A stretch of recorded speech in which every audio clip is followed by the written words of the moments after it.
di saat waktu itu gue ada tugas nih, deadline-nya besok. Sedangkan di malam itu mungkin gue ada rapat organisasi atau gue mungkin ada sesuatu yang bisa harus gue kerjakan. Ketika gue ngambil tiga-tiganya, karena gue pengen karir gue di situ, terus ini ambisi gue ketika gue menjalankan 3 hal itu.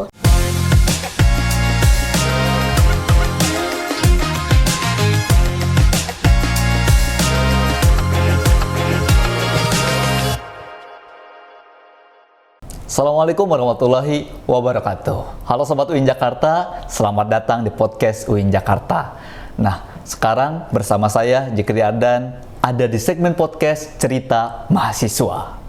Nah, memasuki pertengahan tahun 2025, kita melihat dan kita merasakan semakin ramai isu tentang banyaknya orang yang mendapatkan pekerjaan justru tidak perlu ijazah, tidak perlu gelar sarjana. Nah, dari situ kita mengetahui bahwa kita harus ada pengalaman-pengalaman dan juga bagaimana kita harus bisa mengisi waktu luang ketika menjadi mahasiswa.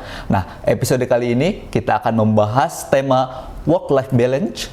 Bukan dong, ini studi life balance. Nah, kita akan kupas lebih dalam dan mencoba untuk mengetahui dan menggali tentang perspektif tips and trik supaya mahasiswa menyelesaikan dan menyeimbangkan antara keduanya. Nah, sekarang kita sudah bersama dengan mahasiswi UIN Jakarta, Diah Ayu Permatasari. Ini dari Fakultas Psikologi. Beliau selalu memiliki pengalaman yang semakin banyak karena sejak menjadi mahasiswa barunya sudah aktif di mana-mana. Bahkan sudah ikut intern di berbagai macam tempat. Nah, ini dia cerita mahasiswa. Selamat mendengarkan.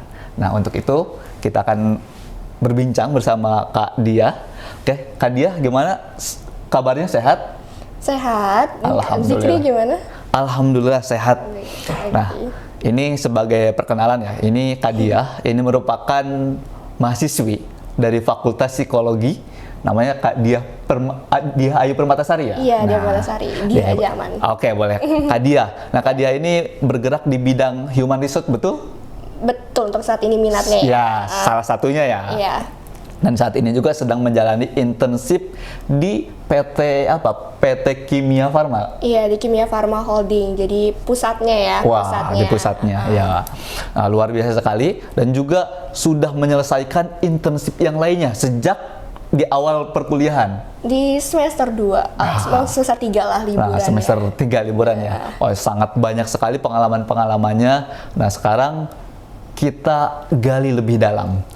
Menurut Kak Diah, bagaimana sih pendapat Kak Diah tentang studi life balance? Karena kan banyak mahasiswa itu ngerasain tuh, wah, sulit gitu untuk menyeimbangkan antara magang, antara kuliahnya, organisasinya. Nah, bagaimana sih cara Kak Diah untuk bisa menyeimbangkan antara ketiga itu?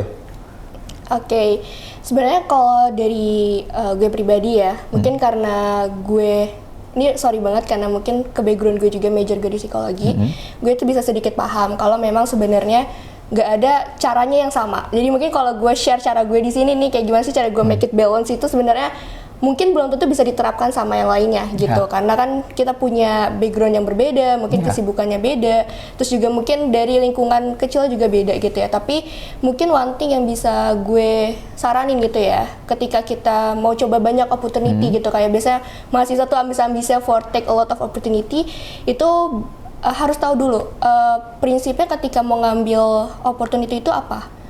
Mau menjadikannya itu batu loncatan buat karir, buat cita-cita, ambisinya dia, atau mungkin mau apa. Jadi kayak ketika kita mau ngambil suatu opportunity itu kita harus tahu dulu reasonnya apa.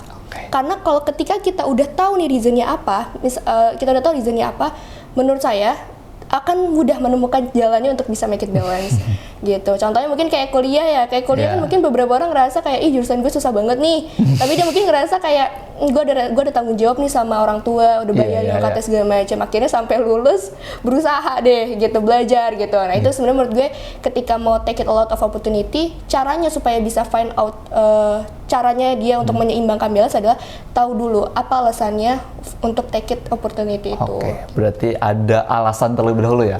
Jadi betul. ketika udah punya alasan kita melakukan sesuatu, kita bisa lebih totalitas lagi gitu. Betul, untuk totalitas mengerjakan. dan bisa menemukan caranya gimana sih biar balance. Pasti bisa nemu caranya.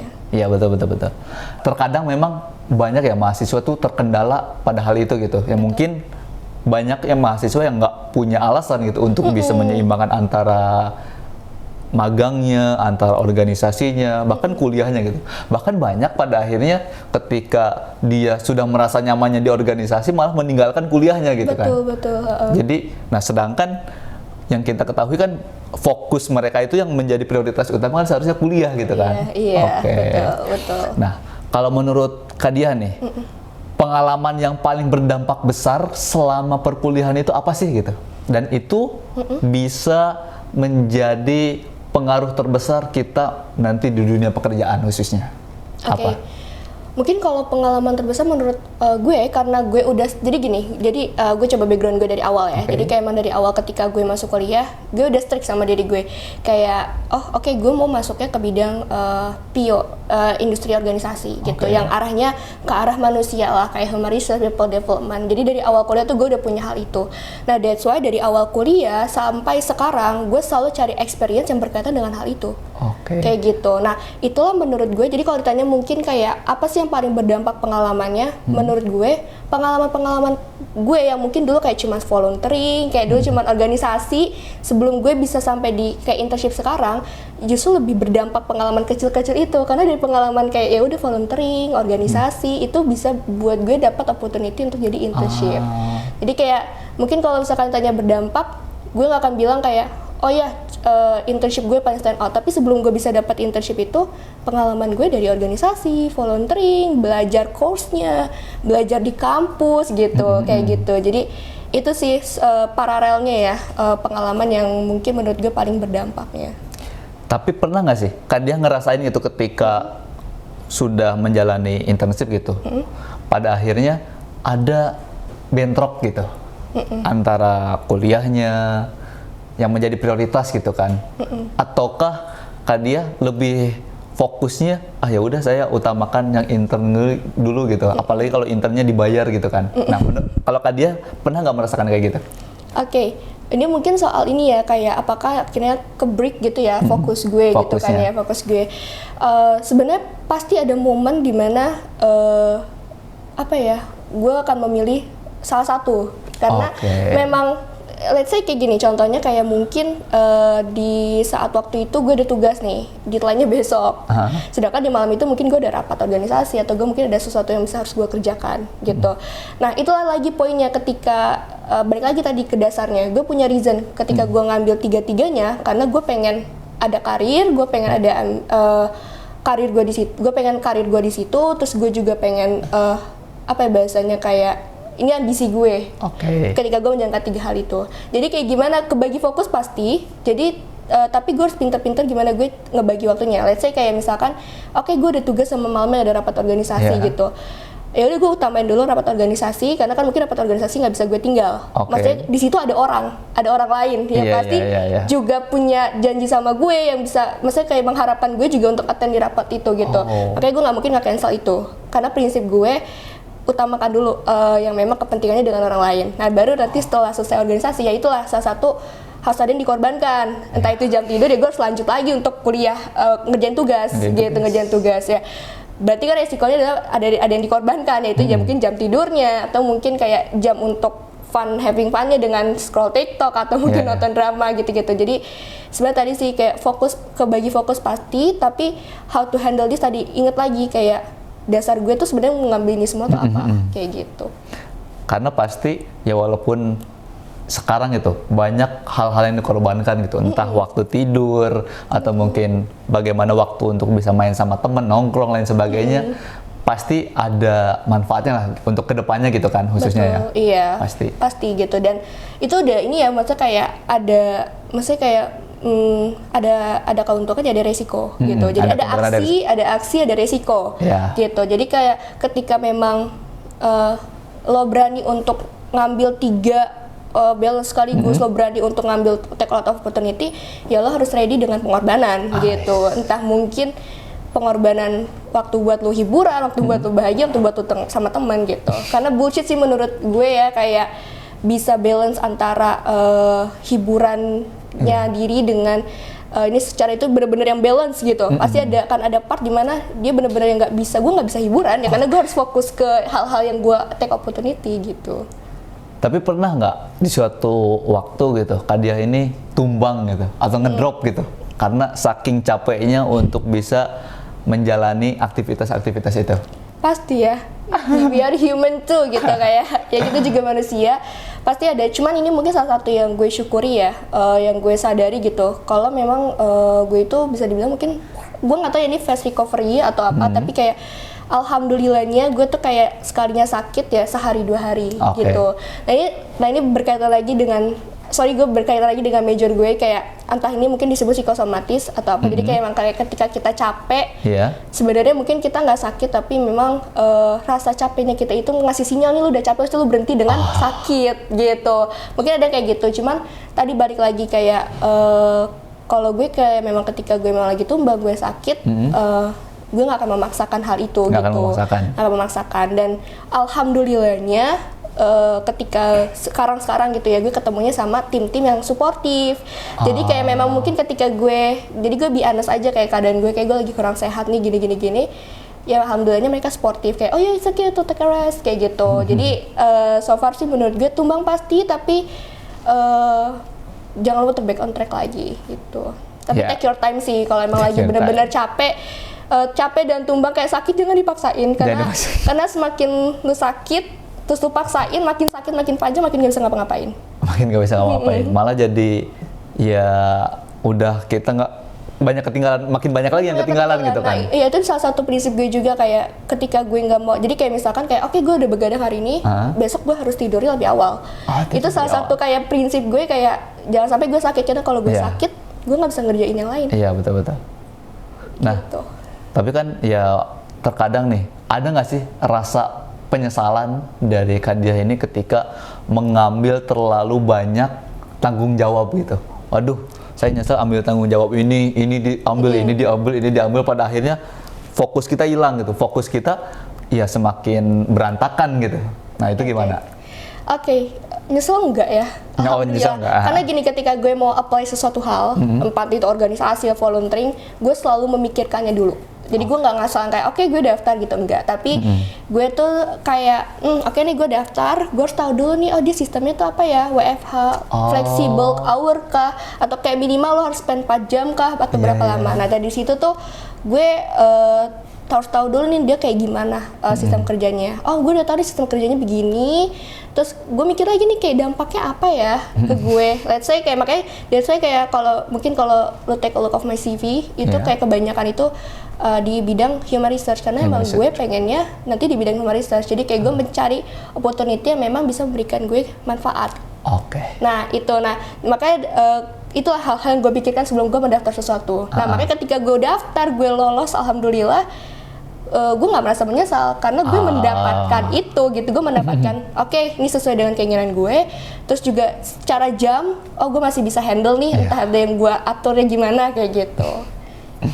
Nah terus sekarang nih kaitannya dengan UIN Jakarta nih, ada nggak sih hal-hal yang ketika Kak Diah ini udah masuk UIN Jakarta, ada nggak hal-hal yang kalau bukan kuliah di UIN Jakarta, hal-hal ini nggak bakal ketemu nih? Hal-hal ini kayaknya nggak bakal Kak Diah dapatkan. Ada nggak sih hal-hal yang kayak gitu menjadi hal yang sebetulnya kalau kita masuk UIN Jakarta ini kesempatan yang penting ya, kesempatan yang besar banget gitu. Nah makanya ini disampaikan untuk Sobat UIN Jakarta nih, Sobat UIN Jakarta, supaya mereka juga bisa merasakan seperti Kak Diah gitu, merasakan bisa produktif, yang opportunity itu didapatkan ketika kuliah di UIN Jakarta. Nah seperti apa?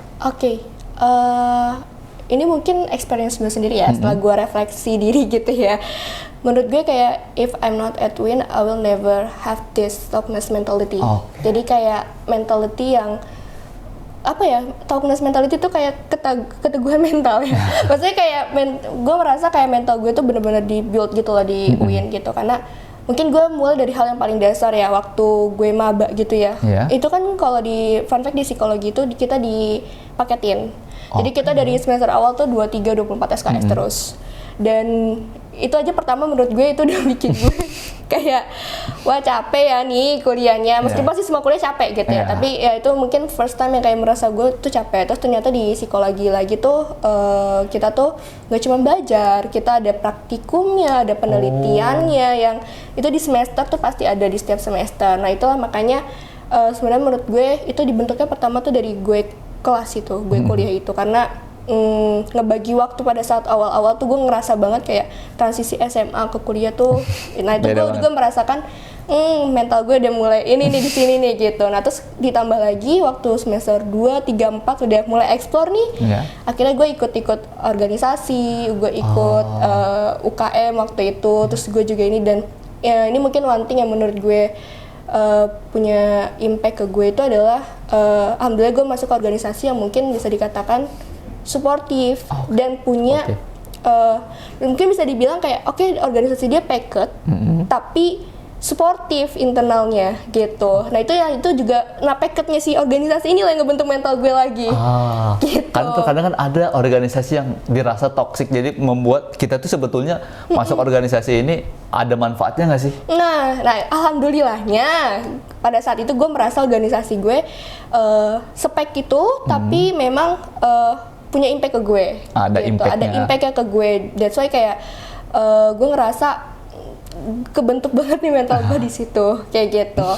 Itu sih yang kedua. Sama yang mungkin yang ketiga, sama waktu itu gue juga join di UKM, dan menurut gue di UKM ini tuh yang ngebentuk gue juga gitu, karena orang-orangnya menurut gue cukup ambisius yang ikut lomba sana sini. Itu yang ngebuat gue yang ikut lomba sana sini ya, itu jadi kayak gue FOMO nih, tapi FOMO itu gue pengen ikut lomba. Nah itulah, ketika fun fact gue juga suka di lombanya di bidang esai, jadi kayak ketika gue ngetik esai itu sebenarnya ngebentuk mental gue, karena kayak gue harus baca jurnal, gue harus menulis, gue harus memikirkan rangkai kata-kata. Nah itu ngebentuk mental gue. Jadi kayak emang sebenarnya dari yang gue rasakan gitu ya, kayak kalau gue nggak di Win ya toughness mentality gue nggak akan kayak gini gitu. Toughness mentality gue kayak nggak akan sekuat ini. Itu sih. Sama yang kedua ya alhamdulillah gue dapat teman-teman yang suportif gitu dari organisasi. Terus juga teman-teman di sekitar gue tuh bisa dibilang kayak ketika gue punya banyak kegiatan, mereka nggak menyalahkan gue kayak, oh lu nih miss nih di sini nih gara-gara punya banyak kan, enggak, tapi kayak kamu kenapa, kok kamu miss gitu kan, menanyakan gitu. Nah, itu yang buat gue kayak, wah ternyata gue punya suportif, makanya gue berani take a lot of opportunity, gitu, karena gue ngerasa teman-teman gue suportif. Gitu. Nah, boleh dari Kadia disampaikan nih pesan-pesan nih untuk Sobat UIN Jakarta, khususnya mahasiswa. Nah, khususnya mahasiswa UIN Jakarta, entah mungkin ingin menyampaikan untuk bisa ikut organisasi, ikut ambil magang-magang, karena kan banyak nih sekarang itu kita tuh peluang atau lowongan kerja itu ada sedikit, sedangkan sarjana semakin banyak kan. Betul. Nah makanya perlu kita mengambil pengalaman ketika perkuliahan. Nah boleh disampaikan pesan-pesannya nih untuk mahasiswa UIN Jakarta seperti apa, dan juga apapun yang seharusnya gitu mahasiswa lakukan itu seperti apa. Nah silakan disampaikan. Oke, mungkin gue agak malu sebenarnya ngomong ini, tapi gue bukan motivator, jadi kayak di sini gue lebih yang sharing reflektif dari experience gue sendiri gitu. Kebetulan juga major gue psikologi, jadi kayak gue sedikit lebih paham terkait dengan diri gue sendiri, kayak dulu tuh gue melakukan apa sampai gue mungkin bisa make it balance. Jadi kayak mungkin yang pertama itu knowing yourself dulu, kayak tahu dulu diri lo tuh apa sih maunya ketika lo masuk jurusan ini, apa lo maunya ke arah apa gitu. Kayak gue di psikologi tuh banyak cabang, ada klinis, ada PIO segala macam ya, tapi dari awal gue udah choose kayak oke, gue maunya di PIO gitu. Itu yang pertama. Dan yang kedua, daripada lo ikut banyak opportunity tapi gak sesuai dengan apa yang mau lo di ke depan, mendingan lo ikut opportunity yang lebih dikit tapi itu sesuai dengan minat lo. Berarti karena kualitasnya gitu.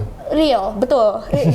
Quality is more important gitu, kayak walaupun lu cuman kayak ikutnya cuman satu organisasi, 2 organisasi, tapi itu bisa mensupport lo dalam bidang yang lo pengen, mendingan lo ikut itu daripada lo ngambilnya content writer, project management, terus nanti tiba-tiba nyebrang jadi video creator, dia ambil semuanya tapi nggak ada yang difokusin.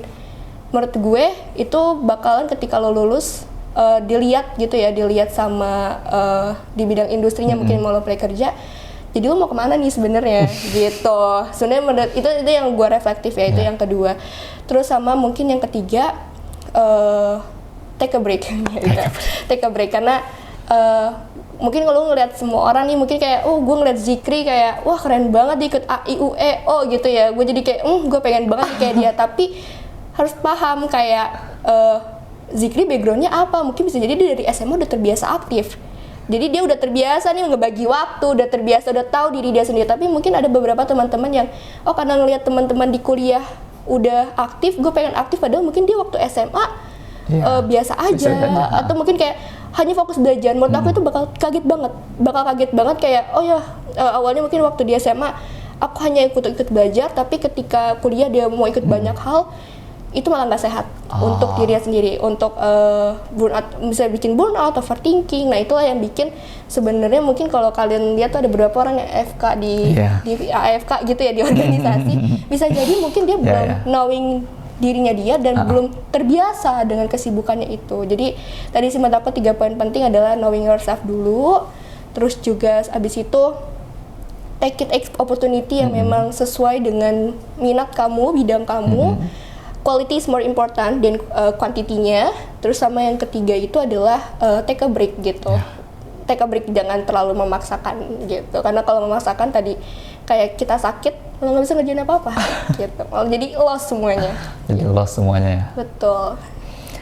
Nah, terakhir mungkin ya. Ini khususnya untuk mahasiswa baru. Nanti kan akan ada mahasiswa baru juga di Jakarta.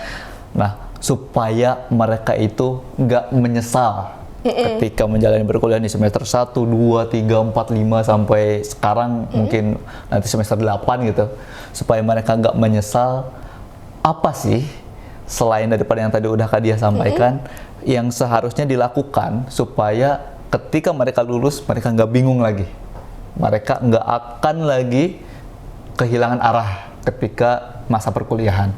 Nah, coba boleh disampaikan. Oke. Jujur sebenarnya menurut gue 3 hal yang tadi gue sebutin itu udah yang ada di bayangan gue kayak bukan berarti lo nggak akan menyesal ya di akhir, tapi at least itu bisa membantu lo ketika lo nanti di semester akhir itu ke dunia kerja. Karena mungkin gue memang ada pengalaman di bidang HR, tapi untuk sekarang I'm not an expert gitu. Jadi kayak mungkin kalau menurut gue gimana supaya nggak menyesal, terapin dulu aja, tahu aja dulu tentang diri lo sendiri, tahu aja dulu kayak lo tuh minatnya apa gitu, kayak oke, gue maunya di sini, gue maunya di A B C D E F G apa gitu, difokusin dari situ. Karena ketika lo fokus, misalkan gini, let's say kayak ketika lo masih maba nih, masih maba, lo suka dengan event, lo suka buat event. Akhirnya lo bikin project sana, lo ikut project ini, project manajemen ini, project manager AIUEO. Nah itu ketika lo nanti keluar nih dari kampus, lo mau apply di bidang project, ketika lo ditanya sama interviewer, memang kamu udah ngapain aja di project manager? Ya lo bisa share gitu pengalaman gue kayak, oh iya gue udah waktu kuliah gue kayak gini. You have a lot of knowledge, you have a lot of experience yang menurut gue tuh bikin di mata HR kayak, ini nih yang gue butuhin. Karena kadang di dunia kerja tuh kita bukan lagi belajar, tapi lebih yang ke udah eksekusi. Jadi kayak udah menurut gue belajarnya lo ketika lo kuliah, makanya lo ngambil hal-hal yang memang sesuai dengan yang lo mau untuk nanti ketika lo eksekusi setelah udah keluar dari kuliah. Itu sebenarnya menurut pendapat gue. Gitu. Luar biasa sekali Sobat UIN Jakarta, pertemuan kita pada hari ini tentang podcast di segmen mahasiswa. Cerita mahasiswa. Nah, terima kasih banyak Kak Dia atas waktu dan wawasan yang sangat berharga hari ini. Semoga apa yang disampaikan dapat memberikan inspirasi ya, khususnya untuk Sobat UIN Jakarta. Nah, khususnya Sobat UIN Jakarta bisa memaksimalkan lagi potensinya, waktunya, dan kesempatannya selama menjadi mahasiswa. Nah, jangan lupa bahwa balance itu didapatkan tidak secara cuma-cuma, karena itu harus dibangun. Betul. Punya pondasi ya dulu, mau balance itu apa? Iya, harus di pondasinya dulu. Nah, terima kasih sudah ikut ngobrol bareng di podcast UIN Jakarta. Nah, jangan lupa Sobat UIN Jakarta untuk ikuti media sosial UIN Jakarta dari Facebook, Instagram, dan juga TikTok dan X. Silahkan di UIN JKT Official. Nah, selain segmen cerita mahasiswa, nanti akan banyak lagi segmen-segmen yang lain di podcast UIN Jakarta. Jangan lupa like, comment, and subscribe. Terima kasih dari saya. Assalamualaikum warahmatullahi wabarakatuh. Yeay.